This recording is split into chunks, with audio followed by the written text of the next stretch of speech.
Joining us now is Texas Republican Congressman, presidential hopeful Ron Paul. Congressman Paul, as always, welcome back.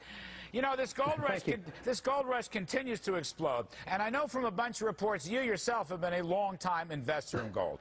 Why is this happening right now? What's your take? Why the gold rush?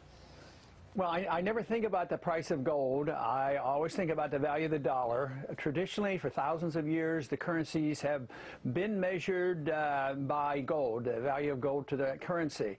And I got fascinated in 1971 when the last link to gold was severed and we devalued. We went from 35 to 38, and then 2 years later we went up to $42. And that is when I decided there was no limits on spending and that we were introducing a new era into the history of economics, because we were issuing paper money and we could spend that around the world. And there's been a lot of fiat currencies throughout history, but never one like we have today. And that's what people are discovering. The financial crisis is discovering this, and this is why they're not coming up with any answers. The bubble was just too big, and they won't allow the bubble to be liquidated and the bad debt liquidated. Is it fair to say that there's more money creating by the Fed and other central banks in Europe and Japan and elsewhere than ever more? Is there a link between the shooting up of gold and all this monetary pump priming, Mr. Paul?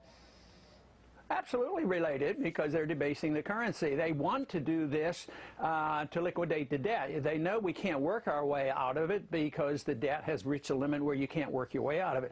So the debt has to be liquidated, but you know that we will never not send the checks out and pay for the Treasury bills and take care of our foreign investors into our Treasury bills and our bonds. So they have to liquidate the debt by devaluing the currency. So if you can get a 50% inflation rate over a period of time, you've gotten rid of $7 trillion worth of debt. They're purposely doing this, and I've gotten Bernanke almost virtually admitting this, you know, and they know what they're doing, but they think it's necessary, even if it hurts the savers, the people who have CDs, and they don't make anything. Debasing the currency is the only tool they have, and they're pursuing it right now with a vengeance. Can I just shift gears slightly, although it's a related issue? Speaking of money growth and speaking of spending, look, FEMA. Can we just talk FEMA for a second?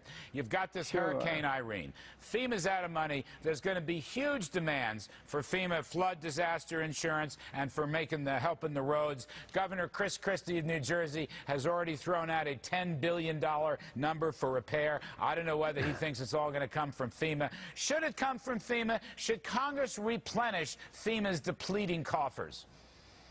Well, who's FEMA? I mean, it's the people, it's the taxpayers. Do we want to go further? The question is, do we want to go further into debt to bail out the people that we encourage to build in dangerous places? The whole program is wrong. They've distorted completely the concept of insurance.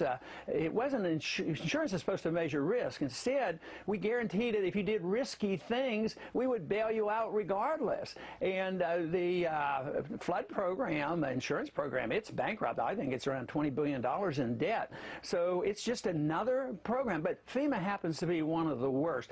There's no other program or bureaucracy that I had to deal with in Congress that I got more complaints for than FEMA. People really don't like it. And I've never supported this, and I live on a coastal district. I've gone through these hurricanes.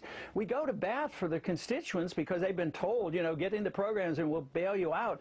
But they don't get bailed out. All they get is an invasion of national people, you know, the bureaucrats coming in and interfering, and it's a disaster they create. Well, what happens? You know there's going to be a call, a cry, a hue and cry. More disaster relief, whether it's FEMA or not FEMA. Let's spend a lot of money to bail out Hurricane Irene, which was very difficult in many places here on the East Coast. What is your response to that? There's going to be a call for emergency spending.